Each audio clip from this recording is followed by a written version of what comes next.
Here's the truth about Penn State hiring Matt Campbell. The entire process by Penn State of firing James Franklin as early as they did, paying a gigantic buyout, going after a lot of big names who turned him down just to end up with Matt Campbell is a terrible, terrible move. And the reason for this is that Matt Campbell actually would have been a good hire had they just pivoted to him early on when they realized that they weren't going to get one of these big dogs that were already established at another program. While many might not want to admit this, Matt Campbell's a solid coach who had very limited resources to work with. We don't know what he's going to be capable of once he steps in at Penn State.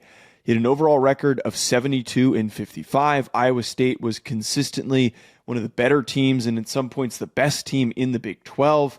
And he also had a strong track record, despite Iowa State not having a lot of history of guys going on to the NFL, of developing players into early draft picks. Some of the most notable names of guys that played under Matt Campbell at Iowa State include two guys from this past draft in Jalen Knoll and Jaden Higgins. Will McDonald was a first-round pick and a really good player for the Jets. Breece Hall was a highly drafted running back and in spurts has been pretty productive.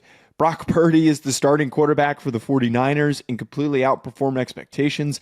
And we all know that David Montgomery is a really solid running back for the Lions. With a very, very difficult uphill battle for recruiting and just general resources at Iowa State, who knows what he can produce at Penn State. At the end of the day, if this move ends up being a success, Matt Campbell has to start winning big games against tough opponents in the Big Ten. Otherwise, he should be held to the same exact standard that James Franklin was.